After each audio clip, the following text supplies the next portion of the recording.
So if you want to convert Excel to PDF, here's the quick video for that.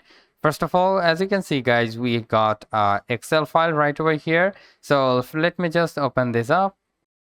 So here is my Excel file, and now from the left, top left, you will probably see the file option. So you need to tap on that, and then from here you will probably see the export option. You need to tap on that.